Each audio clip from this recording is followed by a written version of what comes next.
maybe what I'd like to explore just a little bit is, for me, the words resilience and defiance are at opposite ends. Okay, defiance is like more like the oak tree standing against the force five gales, and resilience is, as you said, it's like a willow tree that moves. So how does that work out? Exactly this. The defiance is the knowing. Defiance is the knowing, and the resilience is the behavior. So it doesn't necessarily mean that they're on opposite ends. They are on cooperating ends, because you have to have the knowing that you're going to get through this, the knowing that you have faith, the knowing that no matter what happens, you'll be okay. And then the resilience, the being able to get through and motor through and put up with those hard days, because there will be hard days. And that being said, those two things work in tandem in my book.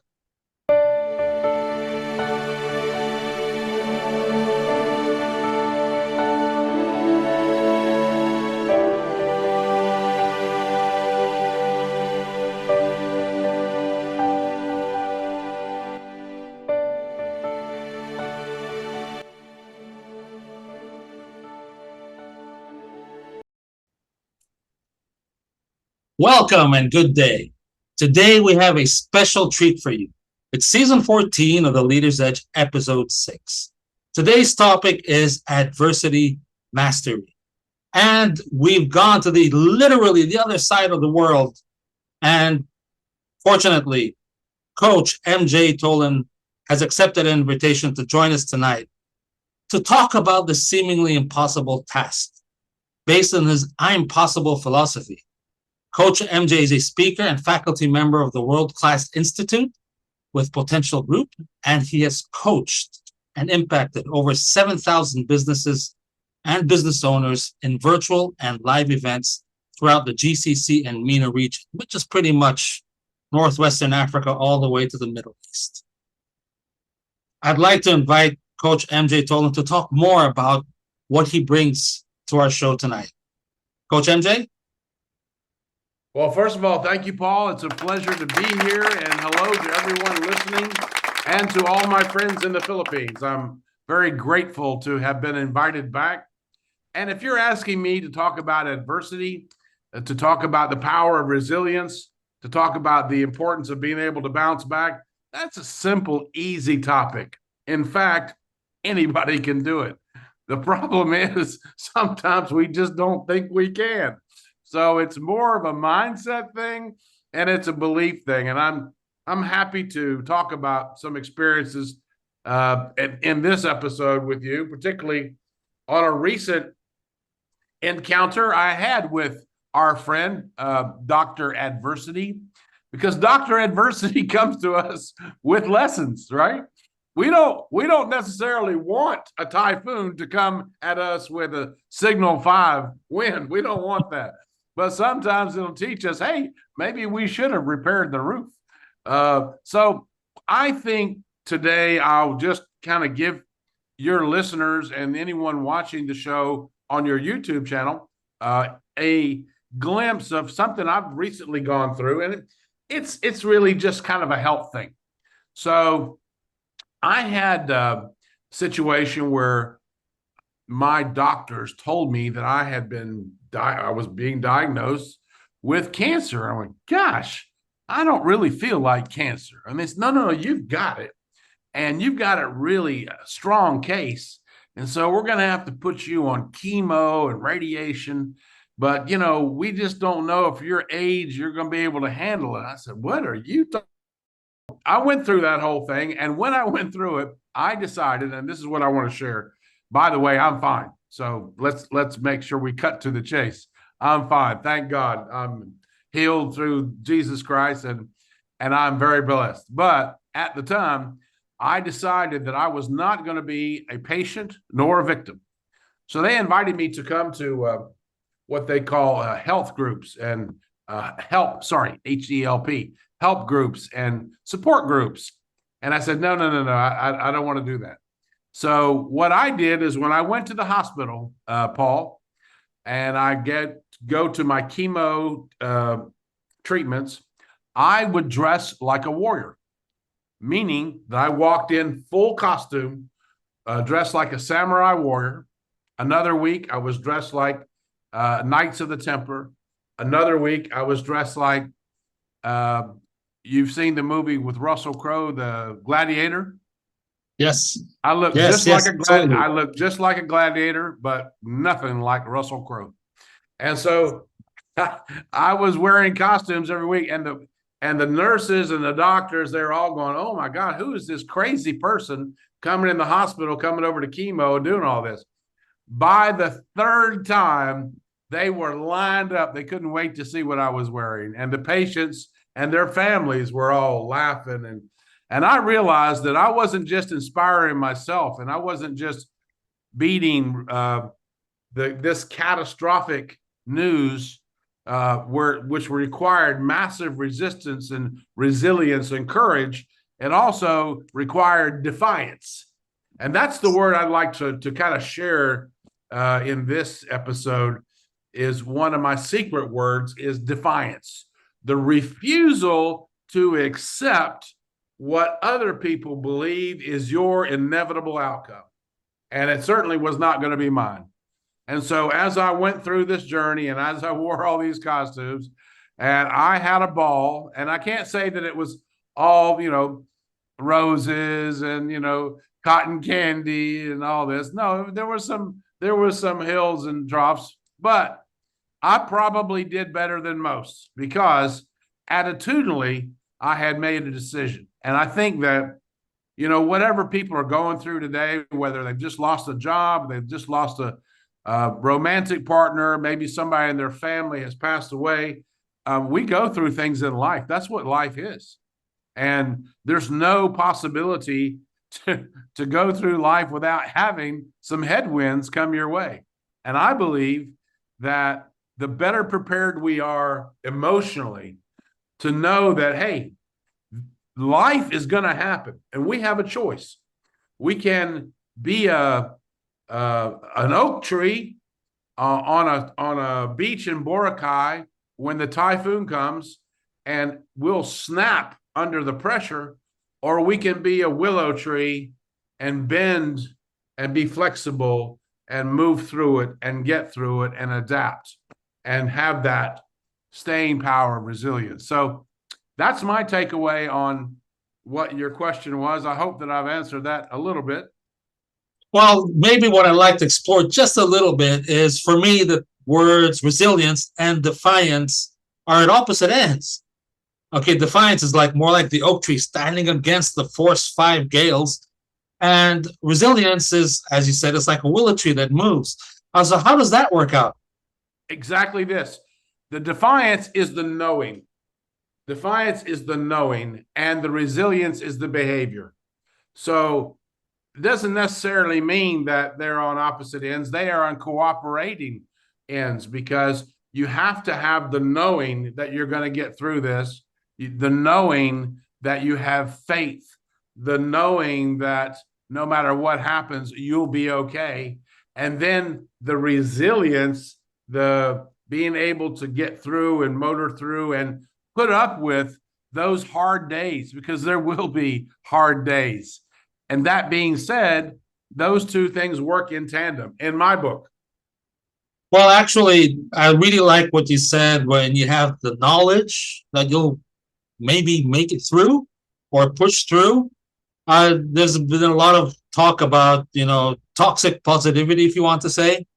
And, I just said, hey, look, being positive means that you'll get it. You'll go through. You'll make it through. You might not know all the questions. You might not know all the answers. You might not know all the problems you're going to face, but you have the knowledge inside that you will make it through. But it does not necessarily mean that you're always smiling, because there are times you just feel bad. Okay. Right. Absolutely. And that brings me to another point. So anyway, I beat cancer, and that was great. And so I went through, hallelujah, and I went through a year, in what they call remission. And then I had a knock on my door, and, it's like your mother-in-law comes back from the airport and says, no, I've decided to stay another summer. So it was cancer come back again.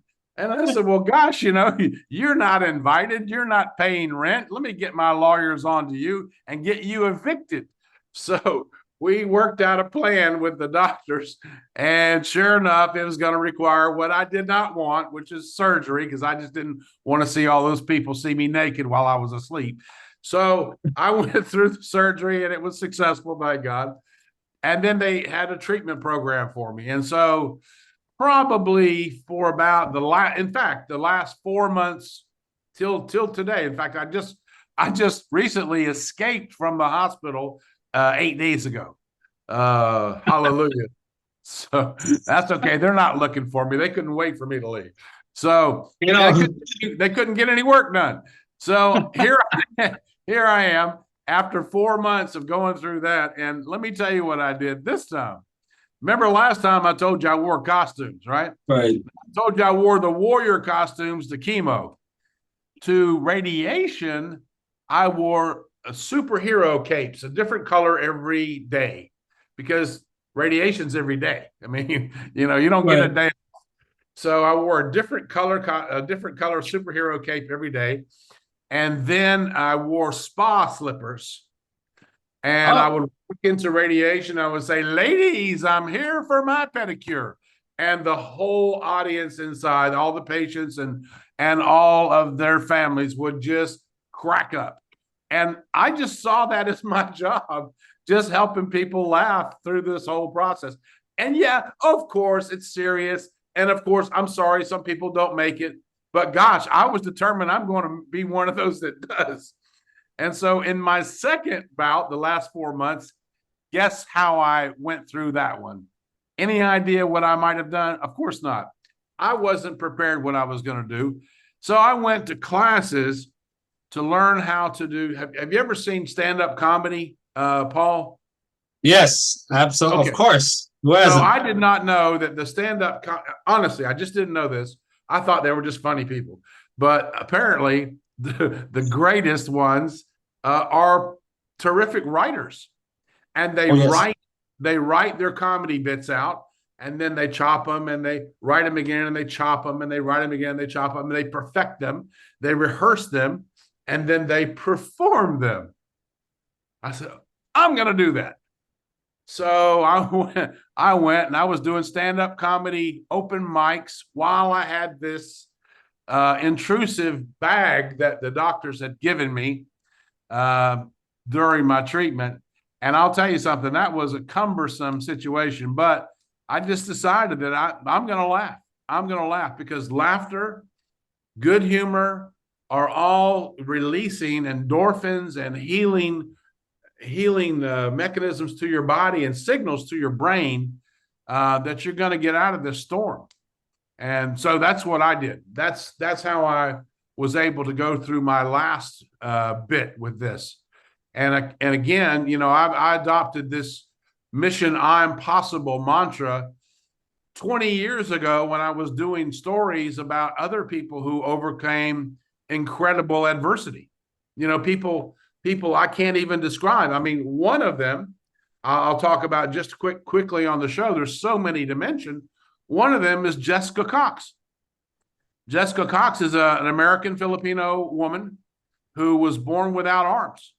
And she was literally, probably shocked the maternity ward when she was born, but immediately accepted it with love with her parents. And within no time at all, she wanted to do things, big things, bold things. So one of the big, bold things that she did is she joined a martial arts class and became a black belt before she was 12 years old. Another big, bold thing she did, with no arms, by the way, Paul, a black belt in Taekwondo with no arms. I've taken Taekwondo. I don't know how you do that without arms, because I could barely do it with my feet. So she did an incredible job. And the thing is, it's not like you have cancer and then you get cured. She has this every day.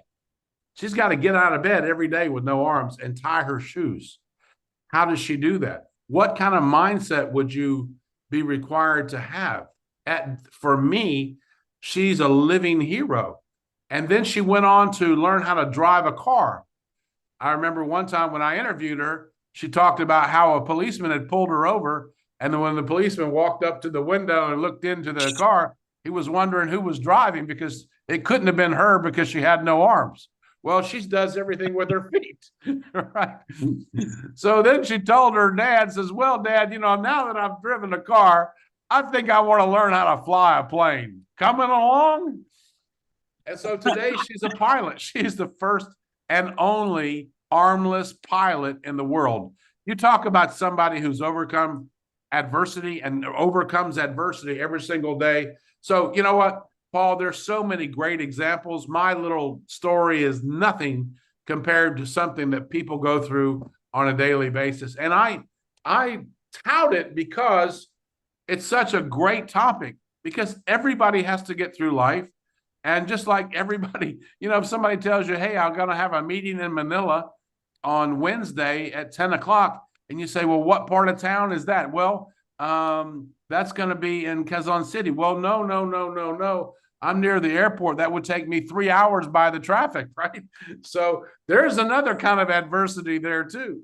So there's adversity everywhere in life, and we have to know that that's part of what we do. Part of what we do is go into it fearlessly, defiantly, knowingly, faithfully, and find a way for us to live, breathe, expand, and grow from it. Well, you make excellent points. And, you know, like everybody else, I've been through my fair share of adversity. But one thing that I have realized about adversity is when you're in the midst of it, sometimes you just are totally lost. It's only after you've gone through it that when you look back and say, damn, you know, that was a good thing, reason why that happened to me, and you start learning your lessons after you've gone through it. Now, I'm not saying that while you're in the midst of adversity, you give up. I'm not saying that. What I'm saying is it does feel like the end of the world sometimes. It does. Okay, and you're there, what do we do now? And sometimes all you can do is maybe just cry or weep or something. But that just happens.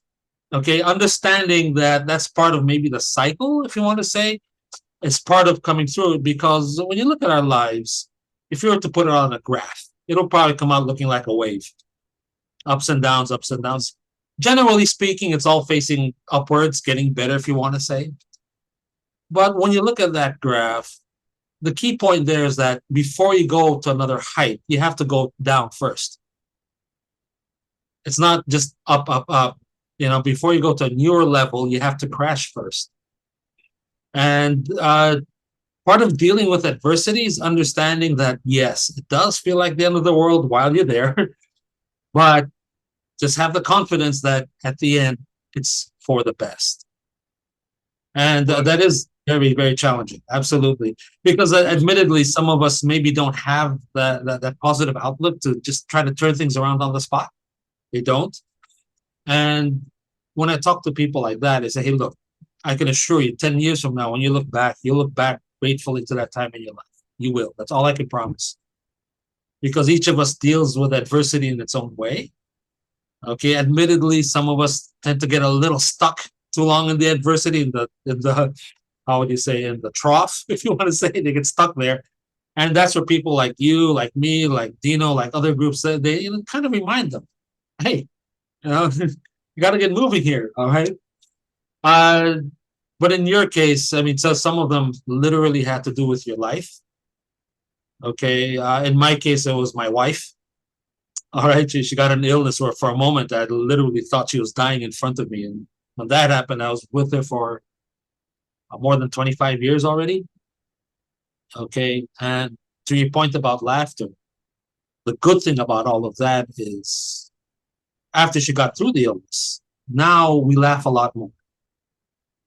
And I realized that when it comes to relationships, when you find that person that you will grow young with, not old, that's the person that will spell happily ever after, if you want to say. But let's try to break this down into something maybe like bullet points our audience can take away. Yes, the imagery of the costumes was excellent, and even just wearing the right uniform is a definite booster. Laughter is great, but what are some methods that we can use? Maybe some basic steps that we can tell our audience to work through moments of adversity? Well, certainly I wasn't able to get to the biggest superpower yet. Oh, And the biggest superpower for me is prayer. And I can tell you that I was in those lonely moments, in those that you just spoke about, in those moments where you are alone and that the fear monster tries to creep into your psyche and give you all kinds of doubt that there's no greater power that you have as a human being, to reignite your faith.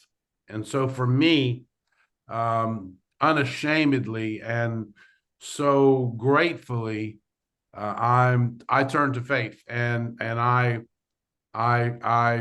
prayed more and more fervently and differently and more uniquely and more personally and more intimately than ever before in my life. And not only did I exercise that, but I used prayerful affirmations to help boost my attitude, because I knew that if you have a pharmaceutical company, Paul, and they're doing a test of a drug, and they do a blind test, 50% of the people are going to get the sugar capsule and 50% are going to get the medicine. And the results are going to be almost pretty much similar, in a lot of cases, because of the placebo effect.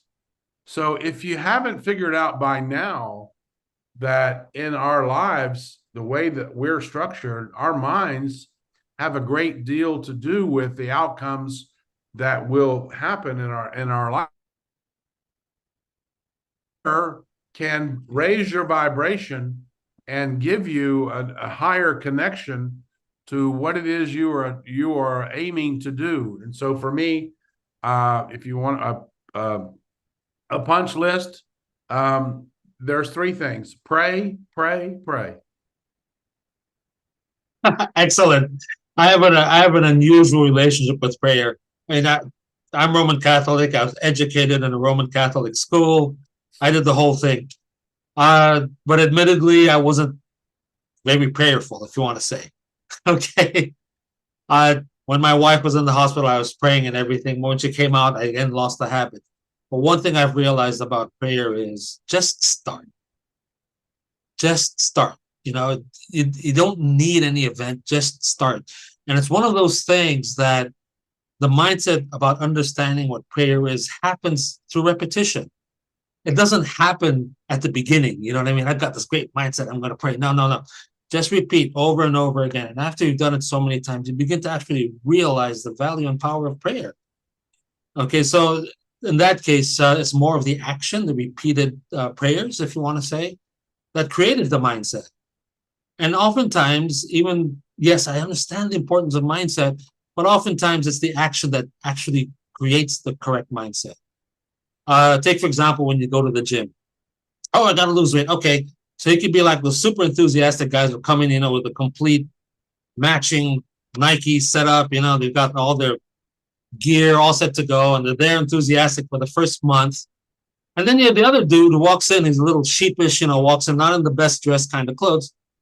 But, after 1 month, the person with the great outfit disappears.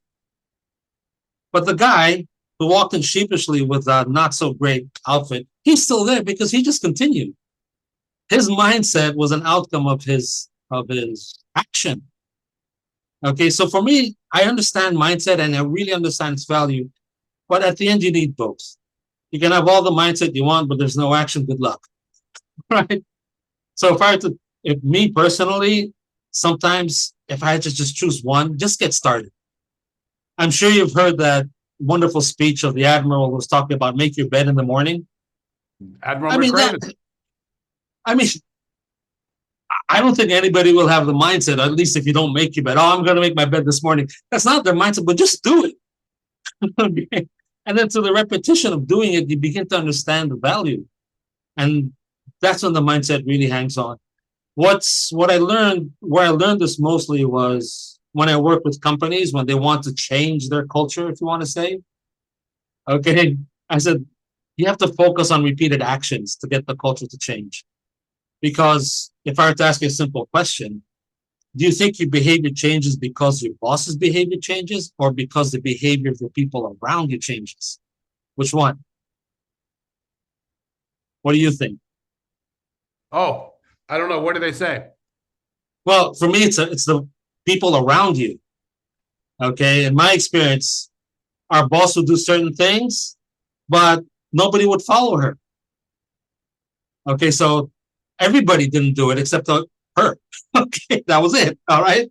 Even though it was part of our mantra, he's supposed to do this. She was the only one doing it, but nobody around her was doing it. So I was just copying what everybody else was doing. All right. So those are things that sometimes when I think about mindset, yes, absolutely. Mindset is there. The uniforms you wore, that's an excellent idea.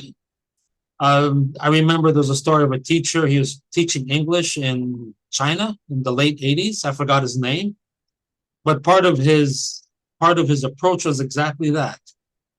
If he was talking about the Napoleonic Wars, guess how he would be dressed?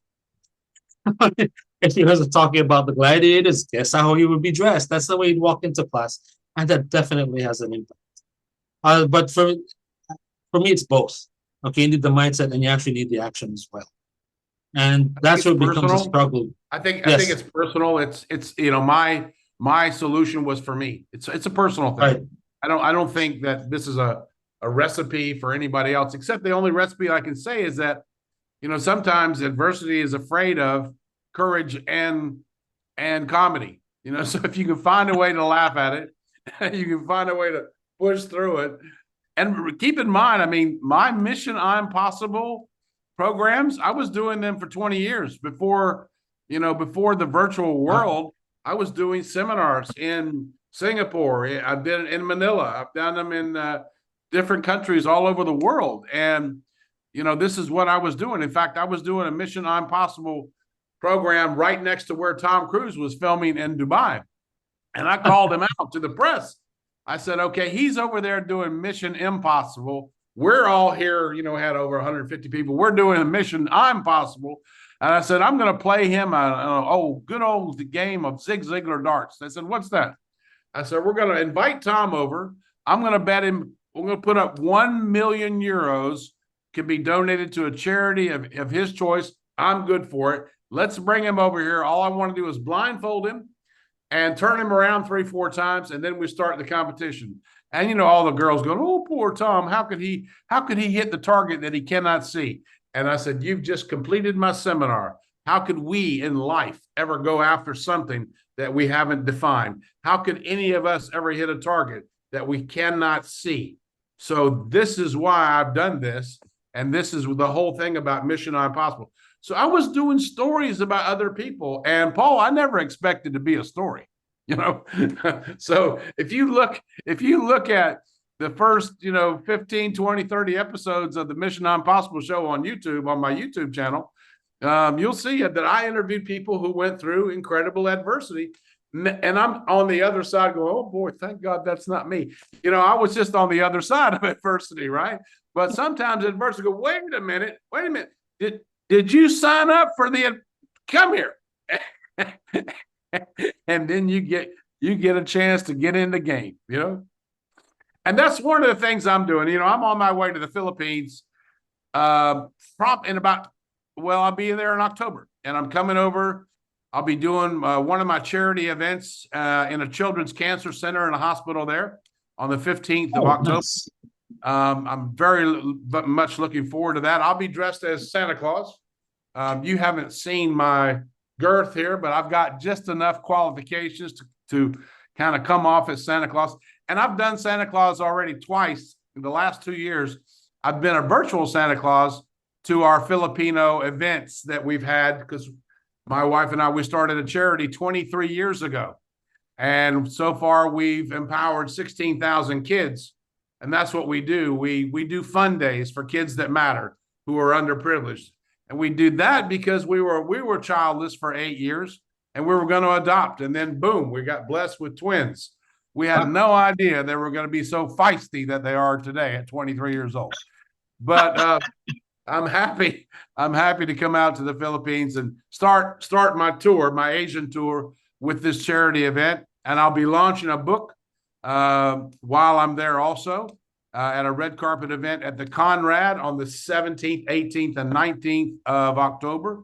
And then I'll be doing, I'll be accepting bookings that I'll be doing leadership and sales workshops and seminars for companies that have requested us. So I'm really looking forward to my trip. Great. So maybe I'll be able to actually meet up with you. You said October 15th was this? Yeah, well, Did I that's hear my right? charity event. And then Okay. I have our red carpet event is on the 19th is my keynote that I'm delivering at the Conrad. And I'll be doing the book launch. We haven't worked it out which day it's going to be, if it's going to be the 16th, 17th, or 18th there. But yeah, looking very much forward to it. And we'll be in touch if you're on the Dina Loomis radar, Network. then Yeah. definitely. I mean, she's a very dear person to me, and I would very much like to meet you and anybody else on their team. You know, I've got the girth too. It just doesn't show. And Yeah, well, that's the power of virtual, brother. but the one thing that I have is the white beard. So I hear Santa Claus right away. Just look at me and say, Yeah. I've got Right. used to that. Right. Well, okay, let's see if we can talk just a little bit more about the trainings that you do. You talk about, let's say, leadership. When it comes to leadership, what are your basic messages when it comes to leadership? So let me start here. I was a CEO of a company that I started with 3 people, and I built it up over 15 years to 700 employees in 8 countries. And altogether, my company did it's a small company, we did about $100 million in sales. So when I left, I sold the company, what was my takeaway? I learned that I was a terrible leader. I learned that, I was the one person that strangled my own organization because I wanted to control everything. And I wanted to, it was very hard to trust, and it was very hard so I micromanaged way too much. I didn't give enough trust.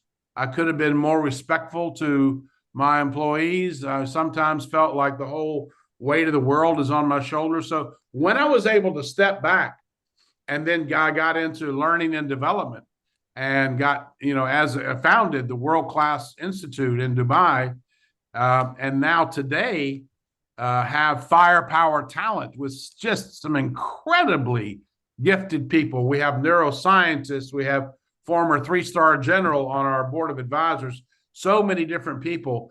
And what we're bringing to companies today is a leadership model that works.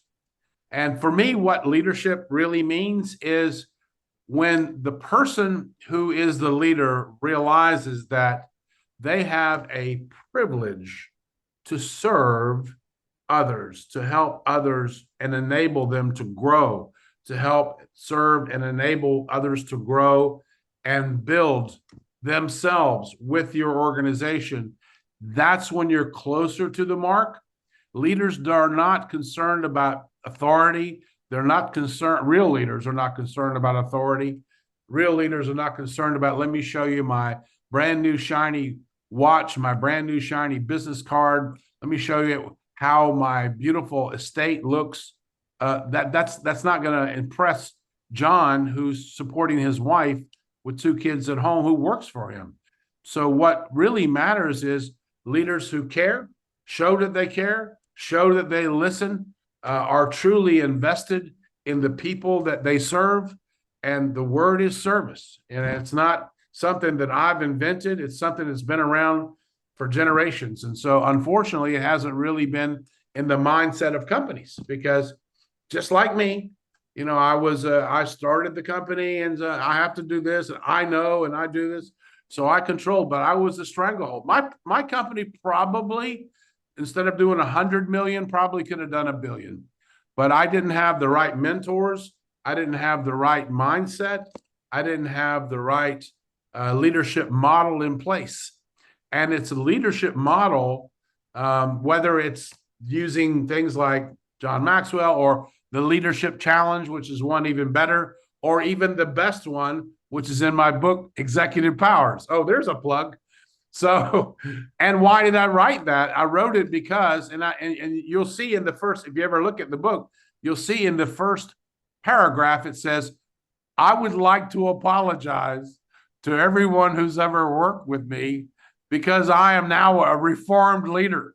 I made mistakes, and so listen, you gotta own it, and so I do, and I proudly now today am very, very happy to share. So that's what we bring. Well, it's unusual because I also facilitate leadership courses, and no, I don't have such a large company like you did, but I have a similar experience. Okay, and when the people listen to me speak, more than once the feedback was, it sounds like you made a lot of mistakes. I go, exactly. So I know exactly what I'm saying. It was you just being a horrible, horrible person.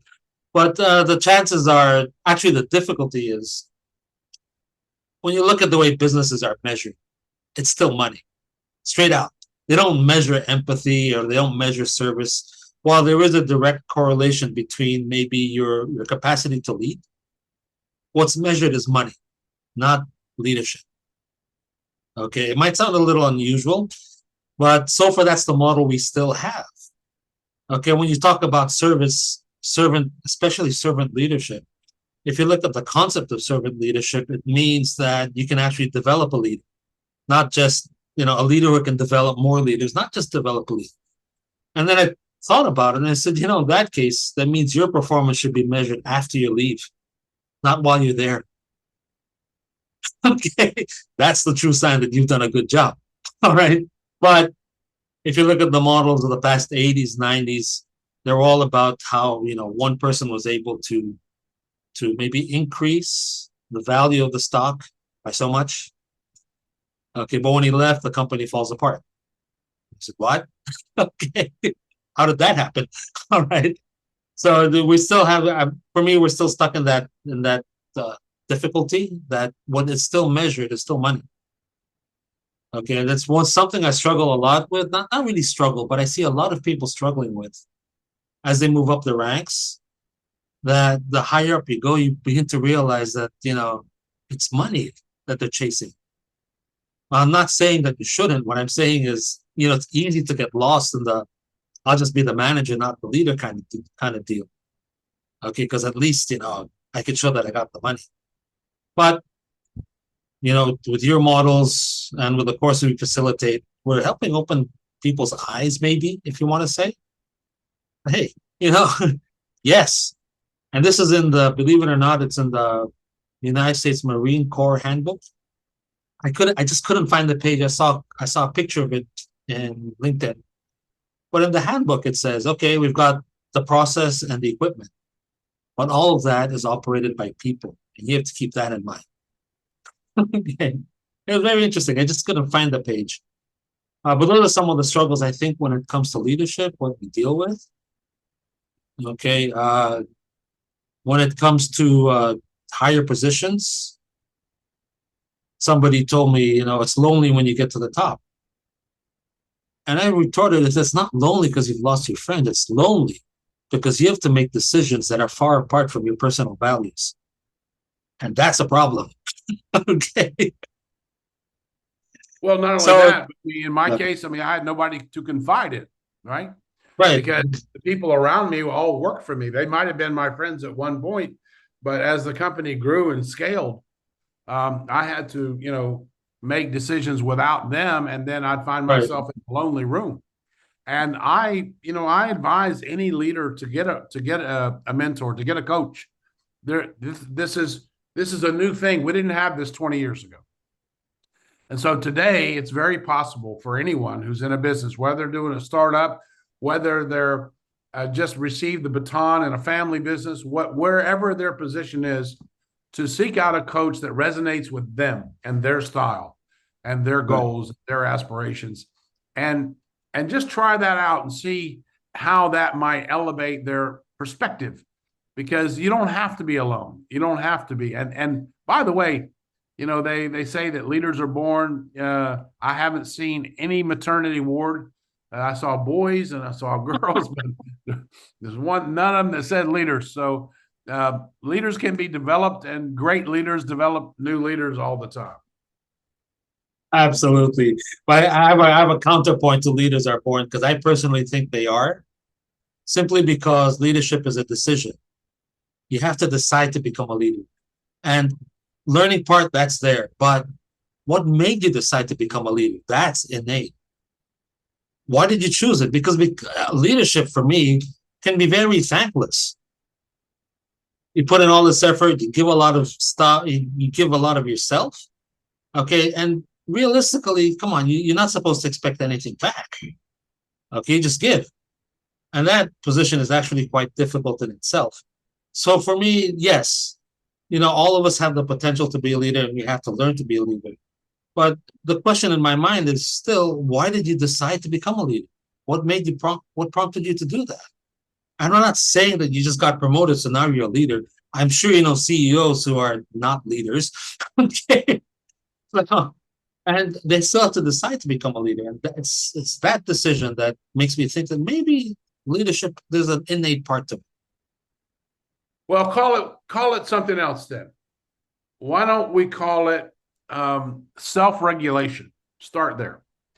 So when you get out of bed and you make your coffee and you're heading out to work, you're in charge of you. You are the best CEO of your life. And you are the person who's going to nurture the ambitions, the intentions, the values that you have, and how you resonate with other people. Where you sit on a pecking order within an organization is irrelevant to what I've just said, because there is a leader in all of us. There is a capacity not to be a small fry, but there is a capacity to be a big baked potato with cheese and bacon. with a little sour cream. And all of this means that, maybe leadership is simply an attitude, a set of behaviors, which I believe it is. And those set of behaviors can be pulled out at any time in your hierarchy, wherever you are in your profession. And doesn't mean, here's another thing I used to fail at. I would go to work and I'd be such a great, productive leader. Boy, I found a way to do this. And, you just talked about money a minute ago. And I found a way to save $100,000 doing this. And we're going to do this. And then realize that somebody moved my cheese or moved my chair at home and have a little tantrum. Well, guess what? If you're not congruent as a leader, if you're going to work to be a leader and coming home to be a tyrant, you're failing miserably. So there has to be a point where, and I talk about this in my book, and so do so many others. There has to be a point where you just have to take responsibility for who you are, how you think, where you're going to walk. And, have you ever lost your temper in the traffic in Manila? Who hasn't? I never have. I never have. Of course, we all have. And so, and none of us feels good after, right? We'll justify it. I had every right. But at the end of the day, it doesn't do us any good. And so we don't deserve to upset ourselves, and we certainly don't have the right to upset others. I really like the fact that you pointed out that we have to realize who we are. Okay, so many people have said this in so many different ways. Paulo Coelho, the author, he said, please, the last thing to do is lie to yourself. Okay, but more interestingly, if you look at Greek tragedy, okay, the tragic moment in all of those stories is when the person actually confronts who he is. Oh, this is who I really am. Okay? And that's the tragic moment in the play. Okay. And then it's interesting how they make it look like a tragic moment, if you want to say. But I said, wow, that's an interesting way to put it. I mean, I The don't think it's Greeks a are tragedy. the Greeks Sorry? are very dramatic. Oh, definitely. They are very dramatic. And All the we need now is some word Deus Ex Machina to come and save us. DRAM comes from Greek anyway. So yes, it's all dramatic. But it's interesting how they look at it as the tragic moment. When, yes, I can understand maybe while you're confronting your actual self, it can appear to be a tragedy to you. Okay, but at the end of the day, it's still something that liberates you. It Yeah. does. Well, we have other words. We would call it an epiphany. We would call it a Right. crystallizing moment. We would call it that moment of truth, right? So there's different ways to look at the same thing. Or you can go completely the other way when you look at yourself in the mirror and just fall in love with yourself. You become narcissistic. No, just kidding. Well, I mean, but just for a minute is okay. Well, Just Coach just MJ. keep just make sure there's no lip prints on the mirror. Otherwise, you need to go see a psychiatrist. I think I got this from Eckhart Tolle or someone that human beings our understanding of the world is actually not designed for mirrors. We're not we're not designed to look at see ourselves. Okay, but it also tells me that the best way to see yourself is actually to have somebody tell you who you are. Okay, not look at yourself in the mirror and say, "Hey, look, I'm too pretty to die." Here's one of the things that business taught me is you cannot manage what you cannot measure. So Absolutely. if you can step in front of a mirror, if you can stand on the scales, if you can evaluate who you are, where you are right now, you have an opportunity to make a change and a measurable change. Absolutely. Coach MJ, it's been an absolute blast talking to you today. I've enjoyed myself thoroughly. And for those of you watching, please take out your notepads and pens. Coach, if you can just go over quickly some of the upcoming events that you'd like to invite us to, maybe, or one of the books that you'll be launching. Can you please go over those real quickly so our audience can pick So them this up? is going to be the easiest one. The book is going to be launched on our website through a virtual. The website is called Firepower Talent, TALENT. And that's our faculty of experts, of coaches and trainers that we have from North America to Europe to the Middle East to out in Asia. And I'll be doing a charity event in the Philippines on the 15th. I'm looking for some volunteers, by the way. Anybody, I need a handful of volunteers to help me with these kids. Santa's one thing. They'll be tugging on my beard. Paul, you know how that goes, right? You get Yep. tuggers, right? But I'm going to be having fun with this. I'm looking for some volunteers. You can contact me through the website, and we'll see how we can connect while I'm in Manila. And then, of course, the book is called Unleashing Firepower. Again, but that will all be on the website, which is firepowertalent.com. Firepowertalent.com, something we definitely have to remember. And for everybody here, please, if you enjoyed what happened today, the interaction Coach MJ and I had, please click the subscribe and like buttons at the bottom. And for our next episode, which will be episode 7, we will have Faye Jimenez, who will be talking about leading for happiness and productivity. And most of all, let us not forget, learning is a never-ending journey with limitless vistas.